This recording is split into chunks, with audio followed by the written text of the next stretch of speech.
Assalamualaikum warahmatullahi wabarakatuh. Selamat pagi sahabat BMA dimanapun berada. Kali ini kita akan coba membahas tentang informasi akuntansi ya. Maksudnya BMA itu mau berbagi sedikit info-info terkait dengan akuntansi. Nah, kali ini kita akan coba membahas tentang mengenal akuntansi dasar bagi para pemula ya. Jadi kadang-kadang kan ada tuh orang yang masih bingung sebenarnya belajar akuntansi dasar itu terkait dengan apa gitu kan. Nah, kalau kita mau belajar akuntansi itu eh, biasanya apa ya, apa namanya, ilmu apa yang harus kita miliki gitu kan. Jadi yang harus kita pelajari saat kita belajar akuntansi itu yang pertama sekali adalah dipahamkan tentang akuntansi dasar dahulu. Jadi bagi adik-adik pelajar yang mungkin dari jurusan SMA atau dari jurusan tata boga dan lain sebagainya yang bukan dari jurusan SMK akuntansi misalnya, ini kan pasti masih akan merasa seperti sedikit awam ya dengan materi atau ilmu akuntansi ya kan gitu. Jadi tapi jangan khawatir ya, jangan khawatir. Kenapa? Karena semua itu pasti bisa dilalui kalau kita mau berusaha untuk mencari sebanyak-banyaknya informasi dan mau terus berusaha untuk mempelajari terkait dengan ilmu-ilmu akuntansi. Nah, di sini BMA akan coba apa ya, memperkenalkan ya, memperkenalkan kepada adik-adik sahabat BMA yang mungkin belum sama sekali mengetahui apa itu akuntansi atau ilmu akuntansi itu, atau yang sudah ngambil jurusan akuntansi tapi masih belum memahaminya secara uh, sepenuhnya gitu kan, seperti apa sih yang sebenarnya akan dipelajari gitu ya kan di dalam akuntansi itu. Nah, kali ini BMA akan coba ya menjelaskan kembali secara sederhana ya. Tapi di sini materi yang ingin BMA sampaikan itu terkait dengan akuntansi dasar. Kenapa yang dibahas itu tentang akuntansi dasar? Karena banyak orang yang masih bingung di tahapan ini. Nah, ini adalah ilmu dasarnya ya, ilmu dasar sekali yang harus dipahami oleh seorang anak akuntansi. Baik itu yang sudah pernah belajar di sekolah atau yang belum sama sekali belajar di sekolah atau di kuliahnya. Nah, baik kita akan coba lanjut ya. Jadi sebagai seorang anak akuntansi itu sekali lagi saya sampaikan bahwasanya kalau kita sudah mengambil jurusan akuntansi, itu kita harus memahami dahulu apa itu pengertian akuntansi. Ya, jadi kita harus paham dulu. Jadi kita nanti akan tahu sebenarnya kita mau ngapain sih ini. Nah, kalau kita sudah paham, kita akan tahu arah-arah apa saja yang akan kita lakukan di dalam mempelajari ilmu akuntansi. Nah, di sini saya sudah memberikan sedikit uh, kutipan secara umum apa itu pengertian akuntansi, dan di sini juga saya sudah buat beberapa tahapan ya yang terkait dengan akuntansi itu tersendiri. Nah, di sini saya mengartikannya ya, akuntansi itu adalah suatu proses pencatatan ya kan, pencatatan, pengidentifikasian, kemudian pengukuran, kemudian pelaporan gitu ya, transaksi ya, pencatatan transaksi dari bukti-bukti yang terjadi. Jadi ini ada suatu proses pencatatan transaksi dari bukti-bukti yang terjadi, kemudian nantinya akan dikelompokkan berdasarkan masing-masing akun yang biasanya kita sebut dengan posting buku besar, kemudian sehingga nanti menghasilkan sebuah laporan keuangan yang kita ketahui laporan keuangan itu terdiri dari laba rugi, laporan perubahan ekuitas, laporan posisi keuangan, laporan arus kas, catatan atas laporan keuangan, yang mana nanti akan berguna bagi para pengguna informasi ekonomi dalam mengambil suatu keputusan. Jadi ini pengertian akuntansi ini bisa seperti apa saja asal kita ambil intinya. Jadi kata-kata seseorang itu pasti bisa berbeda-beda ya. Yang pasti intinya adalah suatu proses ya, ada suatu proses yang dilakukan dalam penyusunan transaksi-transaksi yang ada sehingga nanti menghasilkan suatu laporan ekonomi ya, atau informasi ekonomi atau laporan keuangan yang mana nanti dapat difungsikan untuk mengambil suatu keputusan bagi pihak-pihak yang memang memerlukan. Nah, Kalau kita lihat di sini gambarnya ya, ini dia. Pertama itu adalah bukti-bukti transaksi.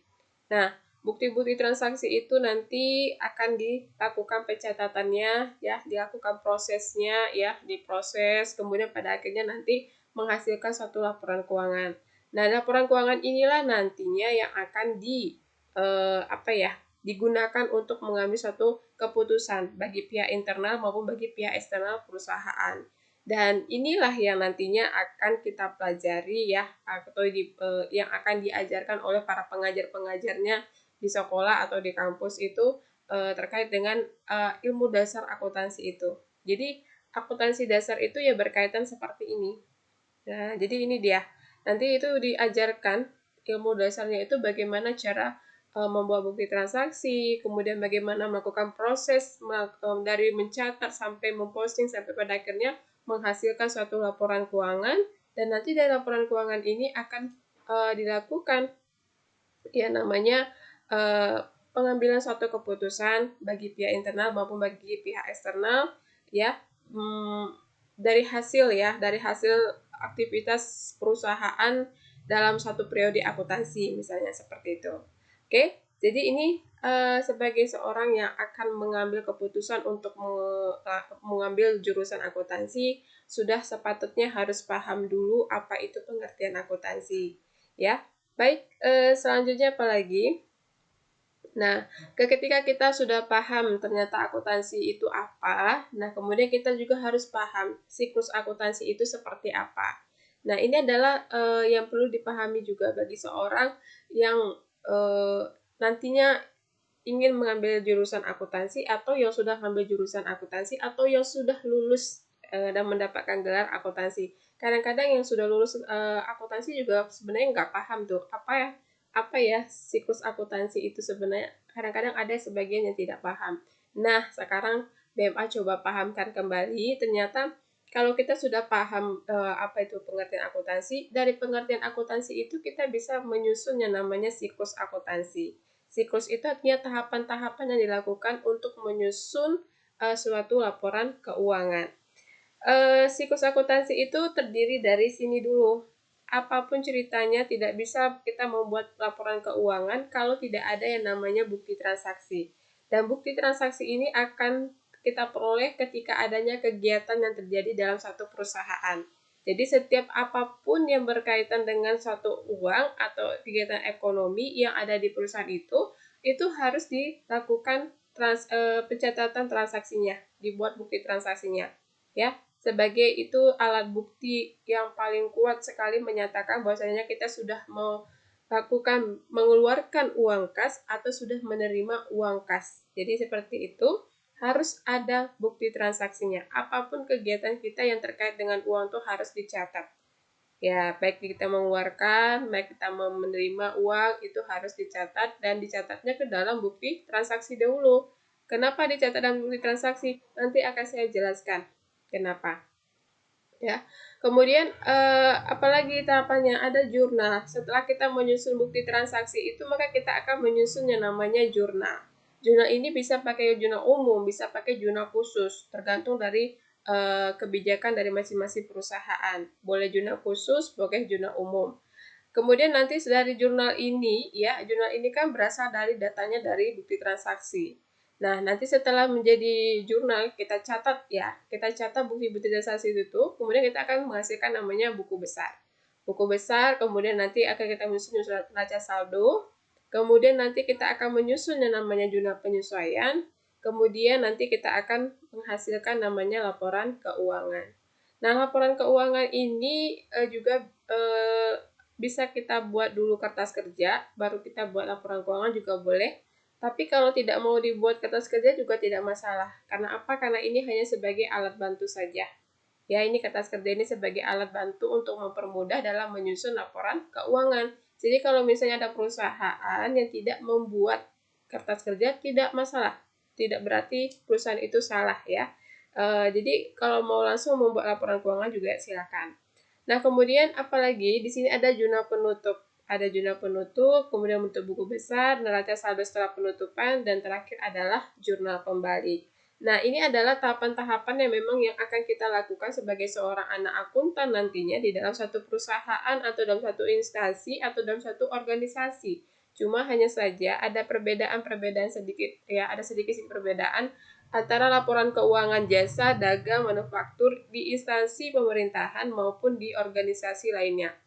Ada lagi ya kalau syariah lagi berbeda lagi laporan keuangannya. Jadi ini secara umumnya saja saya jelaskan bahwasanya siklus akuntansi itu seperti ini ya. Ini akan dijelaskan pada ilmu dasar akuntansi itu akan menjelaskan seperti ini.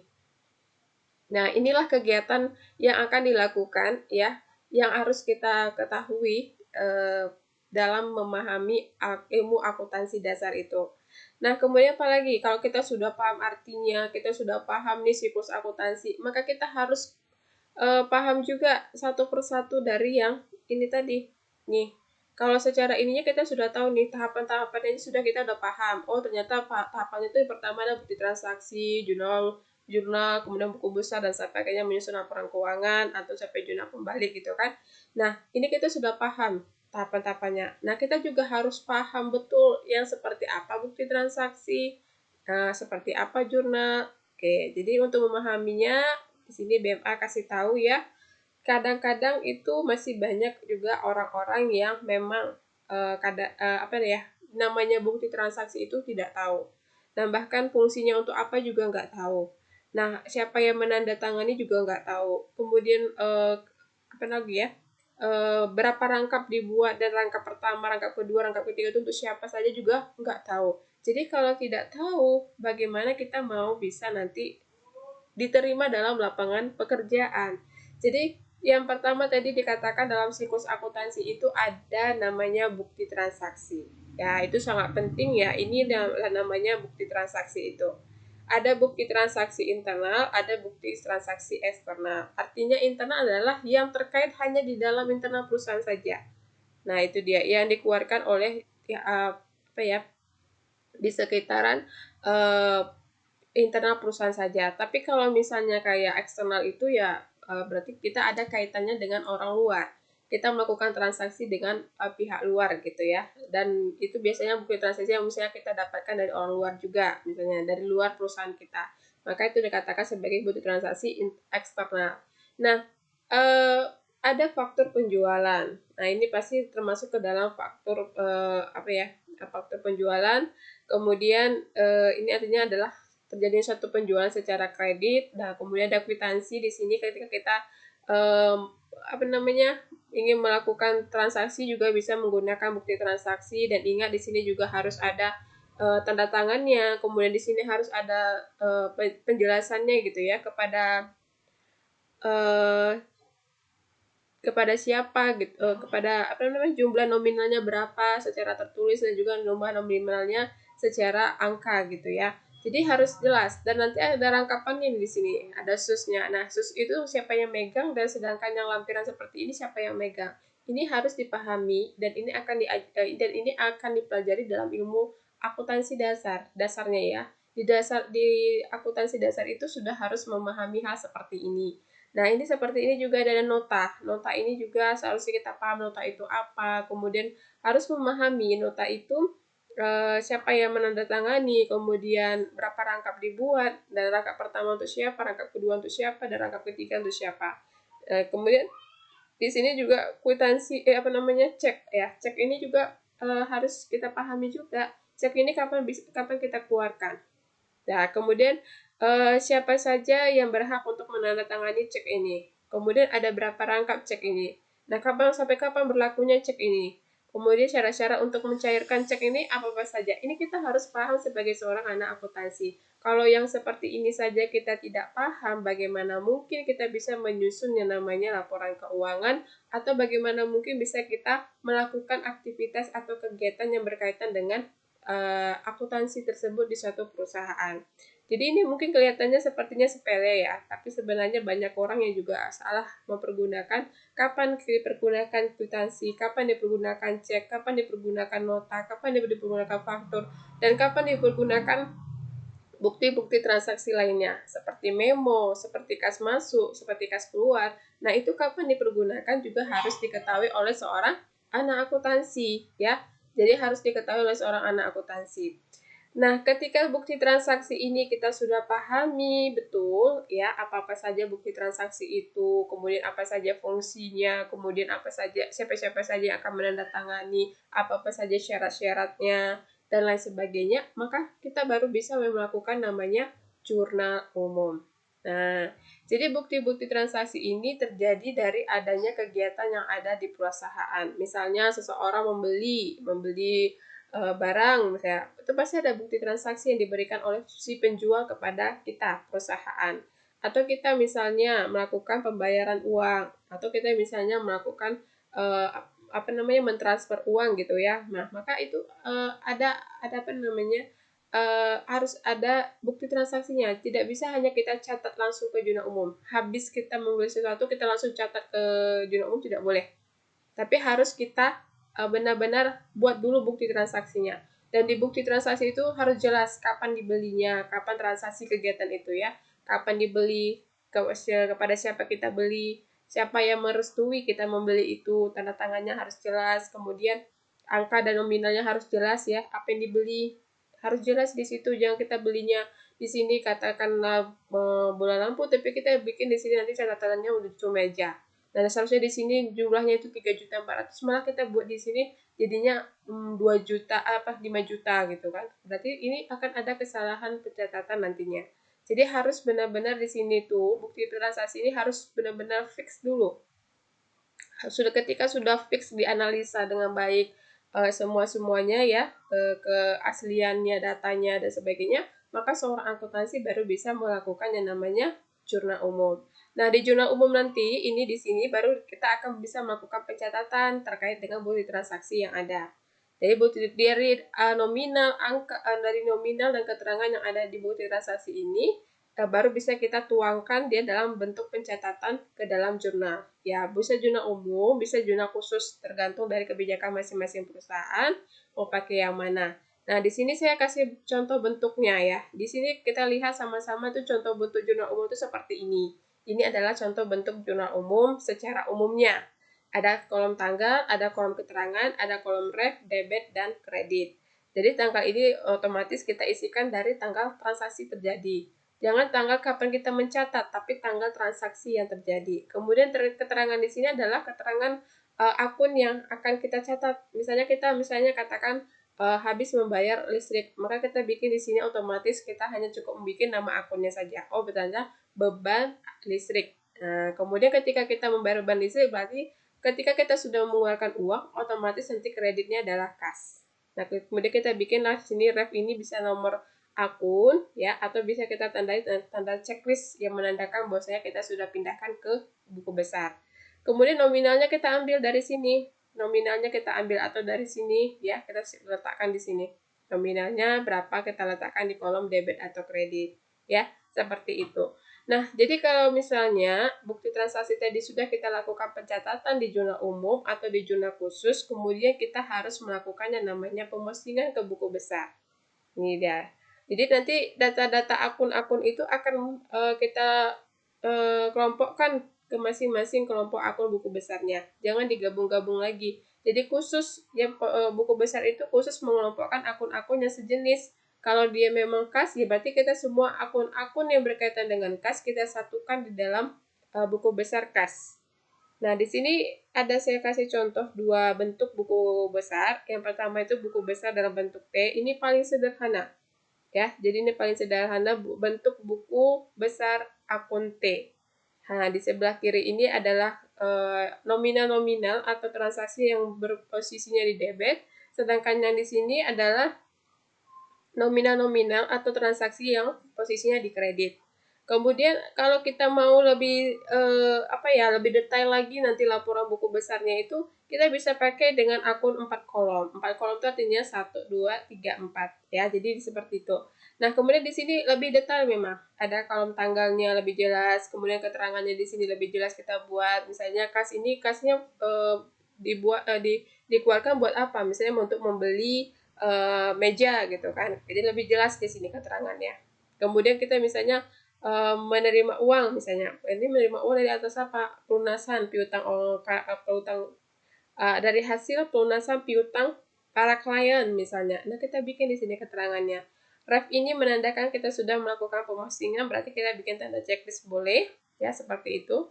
Nah, kemudian di sini ada debit. Kalau memang dia di jurnal itu posisinya di debit, maka kita akan letakkan di debit. Ya, kalau dia kas kan misalnya berarti dia misalnya di debit, kita letakkan di debit. Kalau kasnya di posisinya di sini di kredit, maka kita letakkan di kredit. Dan ini adalah saldo akhirnya. Jadi nanti setiap ada nominal kita bikin di sini saldonya. Kalau di atas kan posisi saldonya itu berada di debit. Maka nanti kita letakkan di debit. Kemudian ketika ada ketemu dengan kredit kita akan kurangkan. Ketika ketemu dengan debit maka kita akan tambahkan. Ini adalah salah satu contoh buku besar ya, cara mengisinya gitu ya. Dan ini adalah bentuk-bentuk buku besar itu seperti apa. Intinya kalau kita mau menyusun buku besar ini, maka kita harus sudah punya data dari jurnal umum atau jurnal khusus kita. Kalau tidak ada jurnal umum, jurnal khusus, ya tidak mungkin kita bisa menyusun namanya buku besar. Oke, jadi ini dia aliran-alirannya nih, aliran-alirannya ya. Jadi habis bukti transaksi, kita masuk ke jurnal umum, habis dari jurnal umum, kita posting ke buku besar. Nah, kalau sudah sampai kepada buku besar dan kita nyatakan sudah selesai menyusun buku besar, maka kita bisa masuk ke dalam yang namanya neraca saldo. Ya, ini dia namanya neraca saldo. Nah, jadi neraca saldo ini kita akan buat seperti ini kolomnya. Ada nomor akun, nama akun, ada ref, ada debit, ada kredit. Nah, dari mana sumber data yang kita gunakan untuk menyusun neraca saldo? Jawabnya itu adalah berasal dari buku besar. Nah, di sini kan di buku besar itu ada nomor akun, ada nama akun, kemudian ada saldo akhirnya di sini nantinya. Nah, di saldo akhirnya ini nanti kita akan pindahkan dia ke dalam neraca saldo. Di sini kita bisa lihat ya, di sini nomor akun. Ketika diminta nomor akun, maka kita lihat saja nomor akun yang ada di sini. Nah, kemudian apalagi kalau misalnya diminta nama akun, ya kita diminta nama akun, maka kita lihat di sini ada nama akunnya. Nah, ini di sini nama akunnya. Nah, kalau misalnya nanti diminta adalah nominalnya, maka kita lihat nominalnya itu di sini. Nah, ini dia. Apakah dia posisinya di debit, apakah dia posisinya di kredit, itu kita lihat dan kemudian kita akan pindahkan dia ke dalam neraca saldo. Semua akun-akun buku besar ya yang ada di buku besar itu kita pindahkan kemari. Ya, ketika kita sudah pindahkan jangan lupa untuk melakukan penjumlahan posisi debit berapa, posisi kreditnya berapa.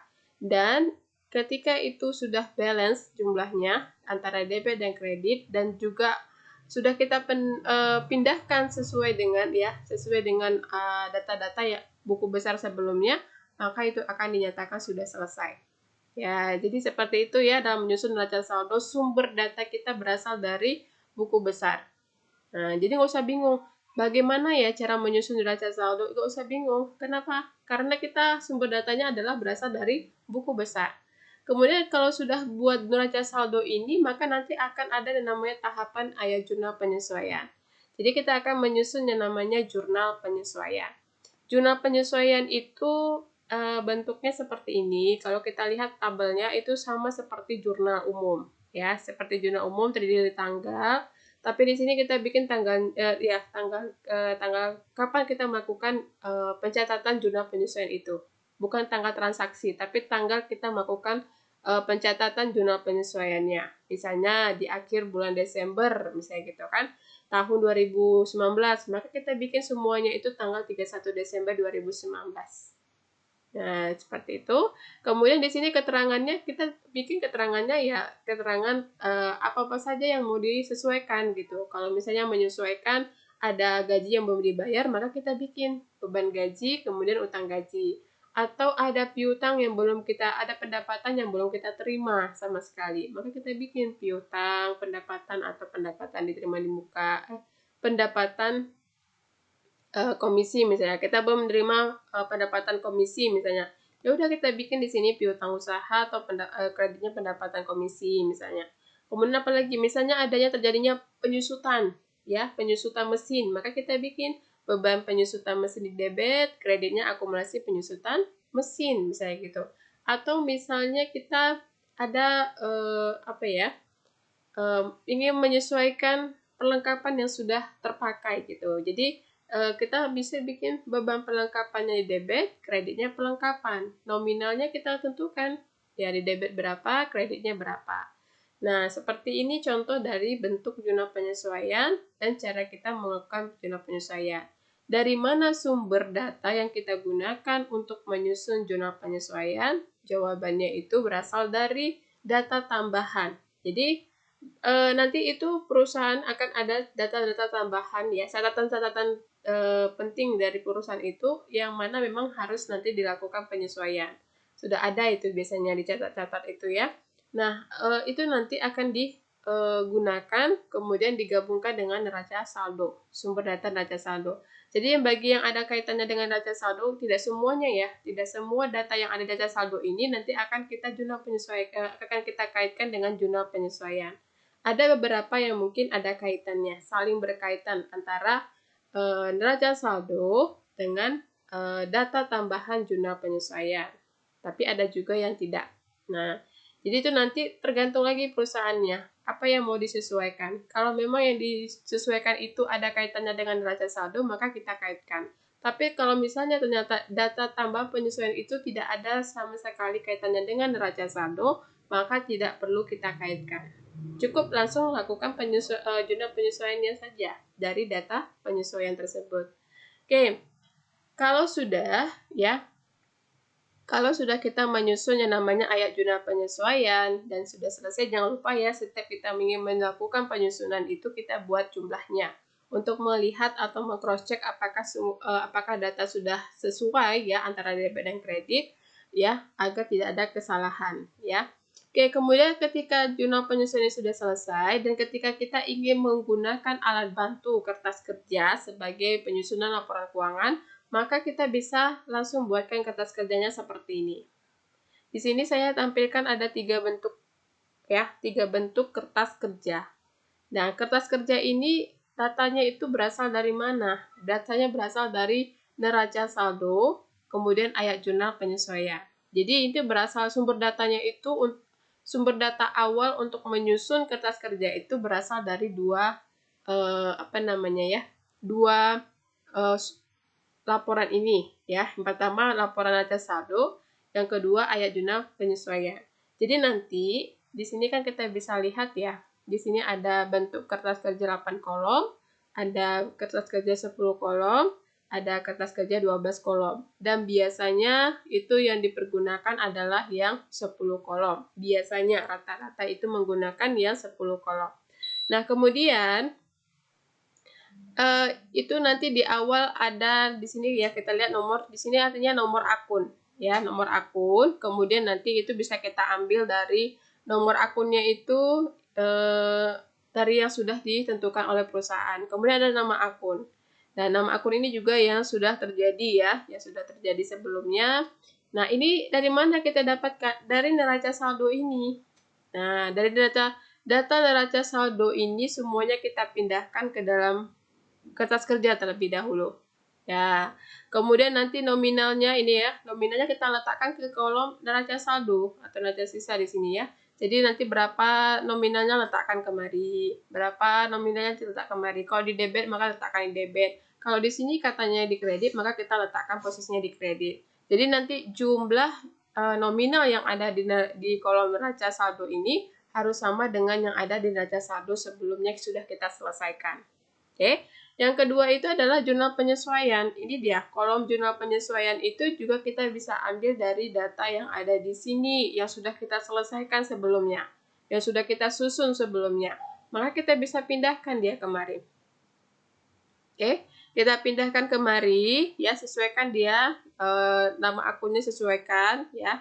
Kemudian sesuaikan nominalnya di mana, debit apa di kredit, kemudian bikin jumlahnya, sesuaikan juga. Harus sama nanti jumlahnya antara yang ada di sini dengan yang ada di sini. Tidak boleh berbeda, harus sama. Karena apa? Karena sumber data yang untuk memasukkan nominal di sini berasal dari yang ada di sini, yang sudah kita selesaikan sebelumnya. Nah, kalau sudah, baru kita masuk ke neraca saldo setelah disesuaikan. Nah, di sini ya, di sini kita akan lakukan yang namanya penggabungan antara data neraca saldo dengan penyesuaian. Nah, ini dia. Kita gabungkan antara kedua ini, ya. Kalau memang ada dia ada kaitannya, maksudnya ada nominalnya ya. Dan maka kita gabungkan. Kita akan masukkan di sini hasil akhirnya. Misalnya, katakan di sini AKAS. Di neraca saldo kasnya 1 juta, di penyesuaian tidak ada, maka kita langsung masukkan di sini kas itu 1 juta. Atau di sini kita katakan ada sewa diberi muka, di debit ya, katakan 1 juta. Kemudian di sini di kredit sewa diberi mukanya 200.000. Maka nanti neraca saldo setelah disesuaikannya kita bikin di sini 800.000. Kenapa? Karena tadinya di debit 1 juta, kemudian dikurang 200.000 karena posisinya di kredit, berarti kita bikin di sini 800.000 di posisinya debit karena saldo normal dari sewa diberi muka itu adalah di debit. Kemudian kita lihat lagi, misalnya utang, ada utang di sini di kredit 1 juta, kemudian kita temukan lagi di penyesuaian itu ada utang 1 juta. Maka kalau kita lihat kredit ketemu kredit, itu berarti akan menambah. Jadinya ada 2 juta utang yang harus kita masukkan ke dalam neraca saldo setelah disesuaikan. Seperti itu contohnya, ya. Kemudian apalagi di sini ada rugi laba. Rugi laba ini kita ambil datanya, ya otomatis yang berkaitan dengan laporan laba rugi. Misalkan katakan kini perusahaan jasa. Berarti nanti seluruh akun-akun beban akan kita letakkan di debit, sedangkan seluruh akun-akun pendapatan akan kita letakkan di kredit. Setelah itu di akhir, pada saat melakukan penjumlahan, itu pasti tidak akan balance. Ya, kalau ternyata nanti yang paling besar itu nominal di kredit atau pendapatan, maka itu akan menyatakan perusahaan kita mengalami keuntungan. Tapi kalau justru nanti dia jumlahnya lebih besar di kolom debit ya daripada di kredit, itu artinya kita banyak pengeluaran dan mengakibatkan kita mengalami satu kerugian. Dan terakhir ini adalah kolom neraca. Ini akan mengisikan data-data yang belum dipindahkan, ya kan, sisa-sisa yang belum dipindahkan. Jadi kalau untuk menyusun rugi laba ini datanya kita ambil dari neraca saldo setelah disesuaikan. Jadi yang akun-akun yang belum yang masih ada ya, yang masih ada di sini, itulah yang kita akan pindahkan ke neraca ini. Akun-akun apa saja? Akun-akun kelompok aktiva, kelompok pasiva atau liabilitas ya, dan kelompok ekuitas. Kalau di rugi laba ini kita pindahkan adalah kelompok pendapatan dan beban, maka di sini neraca kita pindahkan adalah kelompok aktiva, pasiva, ekuitas. Nah, kalau sudah kita pindahkan jangan lupa dijumlahkan juga ke bawah, pasti nanti tidak akan balance. Nah, keselisihnya itu akan menentukan apakah sudah benar dengan kalau selisihnya sama dengan di kolom rugi laba, maka itu dinyatakan sudah benar. Oke? Jadi seperti inilah cara kita melakukan penyusunan kertas kerja. Sumber datanya itu berasal dari neraca saldo sama jurnal penyesuaian yang sudah kita susun sebelumnya. Dan kemudian nanti ini kita akan gabungkan ya kedua ini untuk menghasilkan namanya neraca saldo setelah disesuaikan. Oke? Baik, setelah kertas kerja kita sudah selesaikan, maka selanjutnya adalah menyusun laporan keuangan. Nah, saya ambil contoh di sini, katakan saja ini adalah laporan keuangan perusahaan jasa. Jadi di sini saya tunjukkan ya, ini ada 3 laporan keuangan. Ya misalkan katakan saja ini sudah dilakukan gitu ya. Ini adalah laporan laba rugi. Jadi ketika kita ingin menyusun laporan keuangan itu, maka yang kita susun terlebih dahulu adalah laporan laba rugi. Nah, kita susun dulu. Ya, datanya dari mana nih kita ambil? Datanya itu bisa kita ambil dari sini, dari kertas kerja ini bisa. Kita ambil dari kolom rugi laba. Ini kita pindahkan saja. Bisa dari sini. Kita ambil, kemudian kita pindahkan kemari, yang pendapatan letakkan di pendapatan, yang beban kita letakkan di beban. Kemudian kita jumlahkan ya, beban ini kita jumlahkan, kita kemudian kurangkan. Ini ya, ini tanda kurang seharusnya ya. Kemudian kita kurangkan jumlah pendapatan ini kita kurangkan dengan jumlah beban. Maka kalau jumlahnya positif, maka ini dikatakan laba. Tapi kalau jumlahnya ternyata negatif, ini dikatakan rugi usaha. Nah, ini dia ya. Jadi, bisa kita ambil datanya dari situ. Kemudian yang kedua adalah laporan perubahan ekuitas. Kalau kita sudah menemukan laporan laba rugi, sudah menyelesaikan laporan laba rugi, maka kita menyusun laporan perubahan ekuitas. Caranya itu ya berasal dari modal awal dulu ya. Modal awal kita berapa? Kemudian kita perusahaan mengalami apa? Apakah rugi atau laba? Nah, kemudian kalau misalnya laba berarti nanti kalau ada price berarti kita akan kurangkan dulu. Ya, kalau ada laba berarti ketika ada price itu kita kurangkan dulu. Nah, hasil pengurangan itu akan kita tambahkan dengan modal awal kita, maka nanti ketemulah modal akhir. Tapi kalau ternyata perusahaan kita mengalami rugi, maka nanti, dan ada price, maka itu rugi harus kita tambahkan dengan price dulu.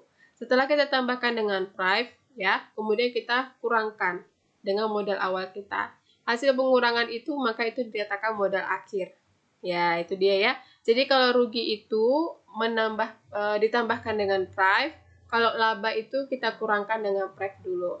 Kalau laba nanti akan menambah modal awal, kalau rugi nanti akan mengurangi modal awal kita. Oke. Nah, kalau laporan perubahan ekuitas sudah selesai, ya datanya ini di mana? Datanya juga bisa kita ambil dari, tunggu ya. Datanya bisa kita ambil dari kolom kertas kerja. Nih ya, tadi di sini. Dari kolom kertas kerja di sini. Kita bisa ambil berapa modal awalnya, kemudian labanya berapa. Kalau ada price ya, ada price di sini, maka kita hitung price-nya berapa. Nah, kalau sudah perubahan ekuitas, kita masuk ke neraca. Nah, neraca ini data-datanya kita bisa ambil dari yang di sini, di kertas kerja ini, nih, di kolom neraca sini. Kita pindahkan semuanya. Kalau di aktiva, kita pindahkan ke aktiva. Kalau dia pasiva, kita pindahkan ke pasiva. Kalau di ekuitas juga kita pindahkan dia ke bagian ekuitas. Contohnya ya seperti ini gambarnya. Ya, ini aktiva, berarti kita pindahkan. Dan aktiva ini terbagi-bagi lagi kelompoknya. Ada lancar, ada tetap, ada tidak berwujud, ada berwujud gitu ya. Nah, kita lihat di sini. Nah, di sini aktiva lancar misalnya. Kita bikin aktiva lancar khususnya. Aktiva tetap, kita bikin juga aktiva tetap itu khusus. Nah, nanti antara aktiva lancar dan aktiva tetap ini kita tambahkan, maka akan dikatakan sebagai total aktiva. Nah, kalau pasiva, ada utang jangka pendek, kemudian ada misal katakan ada pasiva atau liabilitasnya jangka panjang, silakan dibuat jangka panjang. Nanti kita tambahkan dengan ekuitas atau modal akhirnya. Nah, ketika dijumlahkan maka nanti dikatakan total pasiva atau total liabilitas dan ekuitas. Di sini kita buat. Kemudian ini nominalnya antara yang di sini dengan yang di sini harus sama. Baru dikatakan balance atau seimbang. Kalau tidak sama berarti ada kesalahan dalam penjumlahan kah atau pemindahan data angkanya kah atau penempatan posisi ya posisi akunnya.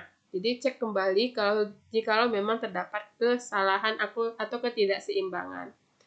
Nah, kalau sudah laporan keuangan itu selesai ya, ada juga sebenarnya laporan arus kas, tapi saya tidak tampilkan di sini. Dan ada lagi satu lagi catatan atas laporan keuangan, itu juga saya tidak tampilkan. Jadi ini hanya untuk menampilkan yang ini saja. Ini yang biasanya paling umum ya, paling umum sekali.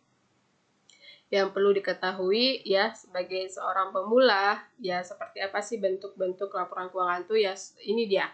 Dan ini adalah bentuk laporan keuangan yang jasa. Ya, kalau dagang ada lagi berbeda, kalau manufaktur ada lagi berbeda juga. Kemudian setelah itu apa? Setelah itu kita melakukan yang namanya jurnal penutup. Nah, jurnal penutup itu bentuknya seperti ini. Ada tanggal, ada keterangan, ada ref, debit, kredit. Nah, ini dari mana datanya? Datanya ini kita bisa ambil dari laporan laba rugi ini. Jadi seluruh akun-akun nominal itu akan kita tutup. Ya, akun-akun sementara ya, katanya namanya akun-akun sementara akan kita tutup agar nanti di akhir nominalnya menjadi 0 saldonya, tidak lagi memiliki nominal dan tidak akan muncul lagi di laporan berikutnya.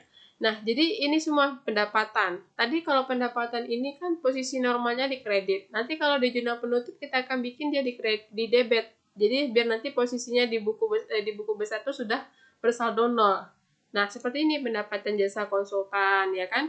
Saya pindahkan misalnya saya pindahkan, ini berbeda ya. Nanti ada pendapatan, katakan gitu. Nah, nanti kalau pendapatan itu kan di kredit posisinya. Nah, kita akan bikinkan dia di debit. Nah, kemudian nanti kita bikin ikhtisar laba rugi di kreditnya. Kalau ada pendapatan ini ada, kalau di laporan keuangan itu ada, ya katakan ada 5 pendapatan yang berbeda, pendapatan jasa, pendapatan komisi, pendapatan bunga, pendapatan semuanya, itu pisahkan dan pindahkan satu-satu ke dalam jurnal penutup di sini. Posisinya kita pindahkan ke debit semuanya. Baru nanti di kreditnya ikhtisar laba rugi, kita letakkan posisi nominalnya di kredit juga. Oke, jadi nominal yang ikhtisar laba rugi ini adalah hasil dari jumlah pendapatan yang ada di debit. Kalau ada pendapatannya 5, berarti nanti kita bikin 5, kemudian kita jumlahkan berapa, maka kita buat di kredit. Nah, kemudian berikutnya apa? Menutup, kalau ini kan menutup akun pendapatan, kemudian menutup akun beban. Jadi, nanti akun-akun beban yang ada di sini semuanya kita pindahkan, ya, kita pindahkan ke jurnal penutup. Yang tadi posisi normalnya berada di debit, maka nanti kita akan pindahkan ke jurnal penutup menjadi posisinya di kredit. Nah, seperti ini bentuknya. Ya, katakan ya. Nah, kemudian nanti kita letakkan nominalnya di kredit. Kemudian nanti nominal di debitnya apa? Ikhtisar laba rugi. Kemudian nanti di sini kita bikin dia jumlahnya berdasarkan jumlah yang ada semuanya di sini. Nah, jadi jangan jumlahkan beban, jangan. Tapi sebutkan satu-satu, pindahkan satu-satu beban apa, beban apa, beban apa. Kemudian nanti nominalnya kita jumlahkan, berapa jumlahnya, maka kita letakkan di kolom debit. Kalau sudah, kemudian kita akan melakukan menutup akun Prive. Ini kalau ada. Kalau ada akun Prive, maka kita tutup. Kalau tidak ada, tidak perlu dibuat. Jadi itu menutup akun Prive itu, kan Prive-nya kita dapat dari sini. Ini ya, nominalnya kita dapat dari sini. Nah, ini kan akun Prive ini dapat mempengaruhi berkurangnya modal kita.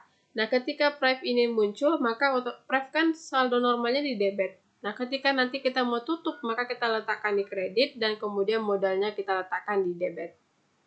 Ya, dibalikannya ya, jadinya seperti itu. Kemudian nanti kemudian menutup akun laba rugi. Jadi nanti akun laba rugi ini kita ambil nominalnya yang ada di sini. Ya, berapa labanya atau berapa ruginya kita lihat di sini. Nah, ketika nanti perusahaan mengalami laba, otomatis nanti kita bikin di sini ya modalnya di kredit kalau dia laba. Tapi ketika perusahaan mengalami rugi, berarti kita nanti letakkan dia di kredit. Ya, seperti itu. Ya, di debit. Ya, kalau rugi dia di debit, kalau laba dia di kredit. Nah, ini dia ya. Jadi diperhatikan dengan sesama posisinya ya, jangan sembarangan. Nanti hasilnya juga jadi akan tidak bagus atau tidak valid atau tidak sesuai dengan sesungguhnya. Nah, ketika sudah, maka kita lihat untuk mengetahui apakah datanya sudah sudah benar atau tidak ya nominalnya. Maka kita bisa bikin jumlahnya di bawah. Oke. Nah, kalau sudah melakukan nama jurnal penutup, kemudian kita bisa membuat langsung kita buat pemindahan ke buku besar ya. Menutup buku besar setelah penutupan. Jadi kita pindahkan lagi. Yang kita pindahkan itu kan ini tadi kita sudah ada buku besar. Tadinya sebelumnya kita sudah punya buku besar. Nah, buku besar itu nanti kita gunakan untuk memindahkan data-data yang ada ini. Jadi kita pindahkan data-datanya. Kita pindahkan data-datanya ya, biar apa? Biar nanti jadinya yang tadi nominalnya pendapatan ini masih ada nominalnya, kita kan mau saldonya mau kita bikin 0, biar jangan muncul lagi nanti ke depannya, maka kita pindahkan dia. Posisinya tadi di debit, maka kita letakkan di kredit. Nah, seperti itu. Satu-satu. Yang yang dipindahkan itu hanya yang ada di jurnal penutup saja. Pindahkan ke buku besar akun yang sudah ada sebelumnya. Jadi tinggal menambahkan saja data yang dari jurnal penutup ini kita tambahkan ke buku besar tersebut, dan pada akhirnya nanti akun-akun yang ada di sini ini akan bernominal 0. Ada yang bernominal 0. Nah, yang bernominal 0 itulah nanti tidak akan muncul lagi ke depannya. Oke? Nah, kemudian setelah kita menyusun buku besar setelah penutupan, maka selanjutnya adalah menyusun neraca saldo setelah penutupan. Dari mana sumber datanya? Maka seperti yang tadi juga, sumber datanya berasal dari neraca saldo dari buku besar setelah penutupan. Nah, kalau tadi itu menyusun neraca saldo berasal dari buku besar, maka sekarang menyusun neraca saldo setelah penutupan berasal dari buku besar setelah penutupan. Nah, yang kita ambil itu nomor akunnya. pindahkan. Nama akunnya, pindahkan. Kemudian ref-nya, ya, ref-nya tandahkan bahwasanya sudah lakukan pemindahan ke sini. Kemudian kita bikin lagi debitnya ini tergantung saldonya apa. Kalau di akas otomatis saldonya di debit, ya misalnya kan. Nah, kita pindahkan saldo di debit. Kalau di saldonya di kredit di sini, maka kita letakkan di kredit. Nah, seperti itu ya. Jadi semua nanti yang masih ada nominalnya kita akan pindahkan kemari. Yang masih ada nominalnya kita pindahkan kemari, atau semua akun yang ada di sini di buku besar juga bisa dipindahkan, tapi nanti yang ada nominalnya dibuat nominalnya, yang tidak ada nominalnya juga bikin 0 ya, atau ada strip aja bahwasanya tidak ada nominalnya lagi, saldonya sudah 0 ya, misalnya seperti itu. Nah, jadi kalau sudah pada tahap neraca saldo setelah penutupan, maka kita masuk kepada yang namanya jurnal pembalik. Ini dia ya. Ini adalah tahap terakhir, yaitu melakukan jurnal pembalik. Ini kita lakukan untuk membalik beberapa akun-akun yang terjadi dalam jurnal penyesuaian. Tapi tidak semua ya, hanya beberapa transaksi yang terjadi di jurnal penyesuaian yang perlu kita lakukan yang namanya jurnal pembaliknya. Jadi untuk menyusun jurnal pembalik ini, sumber data yang kita gunakan adalah berasal dari jurnal penyesuaian. Oke, jadi kita cek dulu jurnal penyesuaian perusahaan itu, apa saja transaksinya, kemudian kita lihat apa saja yang memang yang layak untuk dilakukan sebagai jurnal pembalik. Nah, apa saja kira-kira yang perlu dilakukan jurnal pembalik? Di sini saya sudah kasih contohnya. Nah, di sini sudah ada saya kasih contohnya.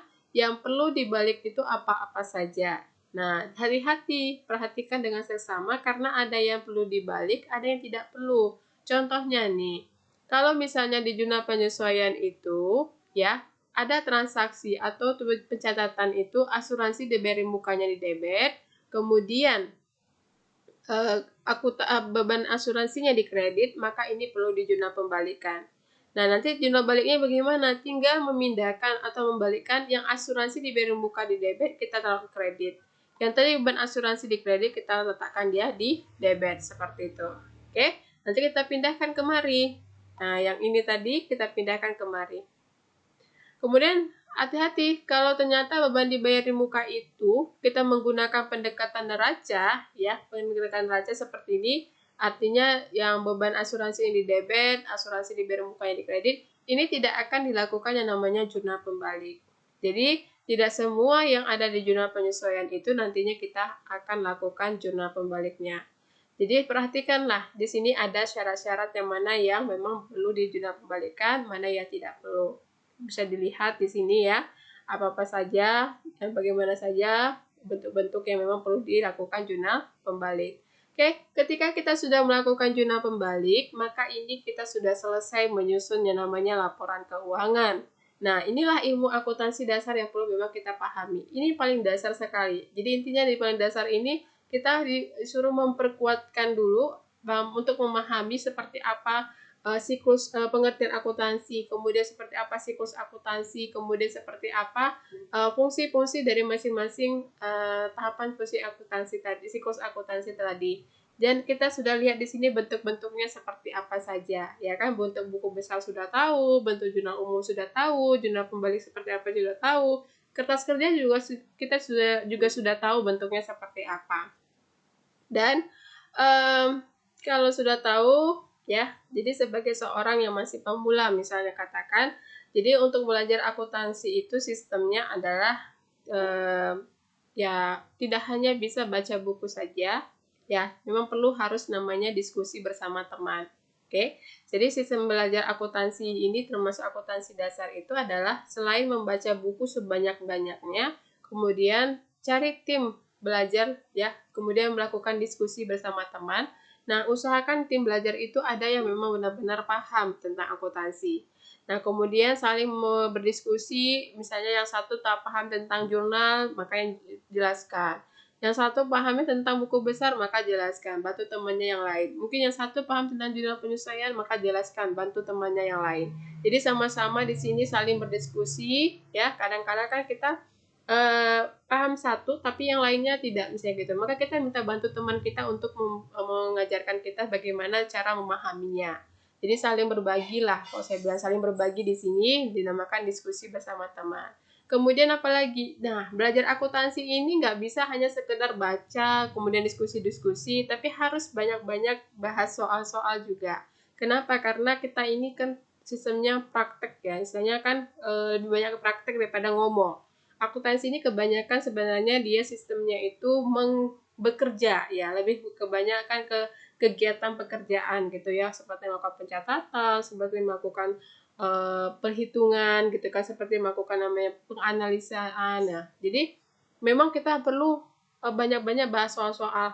Jadi untuk bisa memahami pelajaran akuntansi itu banyak-banyak ngerjain soal. Ketika kita sudah terbiasa menjawab-jawab soal-soal yang ada di buku-buku gitu ya, atau tugas-tugas yang dikasihkan oleh pengajarnya, maka itu akan membiasakan kita untuk memahami lebih paham ya, lebih paham tentang akuntansi itu. Kalau hanya kita membaca mungkin agak kurang ya, kalau saya bilang sih kurang. Kalau akuntansi itu lebih baik banyak-banyak mengerjakan tugas atau mengerjakan soal, dengan sendirinya kita nanti akan paham, oh ya seperti ini cara menyusunnya. Kalau salah kan kita bisa tahu, oh bagaimana, cari lagi tahu informasi di bagaimana yang benarnya gitu kan. Nah, seperti ini akuntansi ini seperti komputer, kalau nggak biasa kita pergunakan komputer atau laptop itu akan menjadi gagok menggunakannya ya. Seperti bahasa Inggris juga, kalau kita tidak membiasakan untuk berbicara bahasa Inggris dalam sehari-hari itu pasti akan nanti gabut sendiri. Walaupun kita sudah tadinya pinter banget bahasa Inggris, tapi kalau nggak dibiasakan dalam sehari-hari itu nggak akan bisa. Sama dengan akuntansi, ya berhubung kita belum praktek misalnya ya, ketika kita belum langsung praktek ke dalam lapangan kerja gitu ya kan, tentang bagaimana menyusun laporan keuangan, maka kita pergunakan waktu itu buat bahas-bahas soal. Nah, sebaik-banyaknya soal itu kita bahas, kita bikin susun laporan keuangan dari bukti transaksi hingga sampai menghasilkan laporan keuangan. Dan bahas lagi soal-soal yang lain, mungkin tentang bagaimana menghitung pajak, bagaimana menghitung ketika ada yang utang, bagaimana ketika kita menghitung piutang, nah sebagainya. Itu nanti uh, bahas soal-soal sebanyak-banyaknya untuk kita bisa memahami yang namanya akuntansi. Terkhusus bagi yang mungkin baru pemula ya, bagi pemula. Jadi kalau bertanya-bertanya kan dari jurusan-jurusannya memang dulu sekolahnya bukan dari SMK katakan gitu ya kan, pasti bingung nih gimana sih bisa paham belajar akuntansi itu ya, kebanyakan memang harus banyak-banyak mengerjakan soal aja. Semakin banyak dikerjain soal maka akan terbiasa. Pakai timing juga, bikin ketika kita sudah paham ya, sudah bisa mengerjakan pakai timing. Bikin dulu dalam waktu 60 menit saya bisanya sampai di mana nih menyusun laporan keuangan. Besok bikin lagi timing, oh ternyata dalam 60 menit saya sudah bisa menyusun laporan keuangan, bikin lagi sampai kita bisa dalam waktu singkat tuh bisa menyusun laporan keuangan gitu. Kalau sudah makin terus dilakukan maka akan terbiasa dan itu akan kita bikin menyusun laporan itu bisa lebih cepat lagi gitu ya.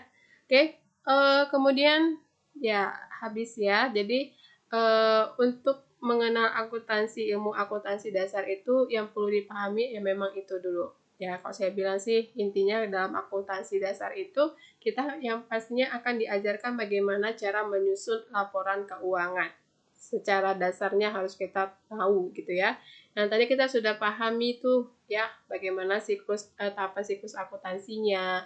Kemudian kita juga sudah tahu seperti apa bukti transaksi, seperti apa zona umum, seperti apa bentuk buku besar, seperti apa neraca saldo, seperti apa zona penyesuaian, seperti apa kertas kerja, seperti apa laporan keuangan, seperti apa zona penutup, seperti apa menutup buku besar, dan neraca saldo setelah penutupan, dan akhirnya menghasilkan zona pembalik. Nah, kita sudah tahu tadi. Nah, kalau kita sudah tahu secara teoritisnya, maka kita harus tahu juga secara prakteknya. Nah, untuk bisa memahami itu semua, ya kita harus banyak-banyak mengerjakan namanya soal-soal. Jadi soal di buku-buku, kemudian bahas sendiri atau bersama teman diskusikan. Nah, kemudian nanti suruh mungkin cek bagi siapa yang sudah paham betul tentang penyusunan laporan keuangannya, suruh cek apakah jawaban yang kamu selesaikan itu sudah benar apa tidaknya.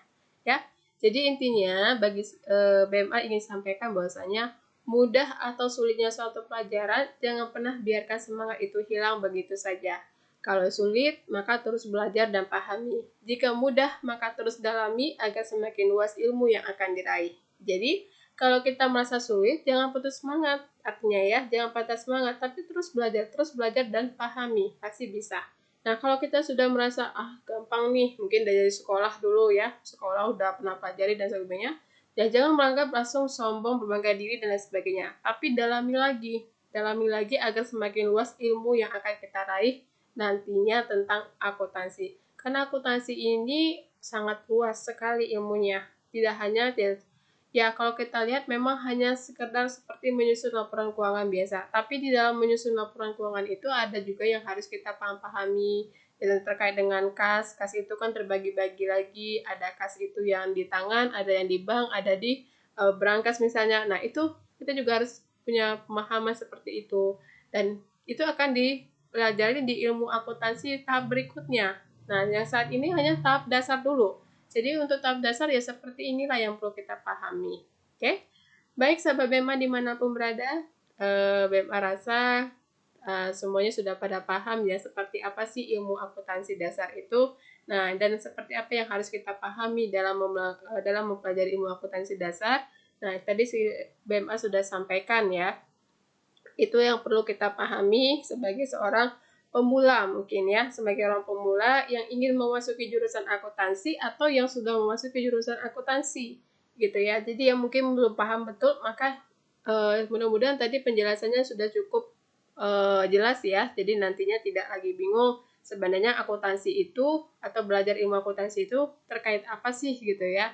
Jadi sudah paham dan sudah bisa dari sekarang itu mempersiapkan dirinya untuk belajar kembali, memperdalam lagi atau memperkuat kembali lagi ilmu-ilmu akuntansi dasarnya. Karena ilmu akuntansi dasar inilah yang nantinya akan memperkuat kita untuk bisa menyusun laporan keuangan secara nyata di perusahaan.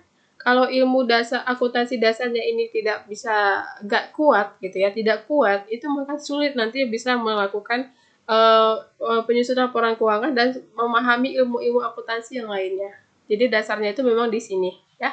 Oke, sahabat BMA dimanapun berada, demikianlah yang perlu BMA sampaikan dan mudah-mudahan apa yang disampaikan ini dapat bermanfaat buat adik-adik sahabat BMA dimanapun berada. Yang sudah punya keputusan untuk mengambil jurusan akuntansi silakan, yang belum mungkin bisa menjadi gambaran ya, jangan anggap langsung sulit, jangan, tapi anggap ini pasti saya bisa melakukannya seperti itu ya. Oke, assalamualaikum warahmatullahi wabarakatuh dan selamat siang.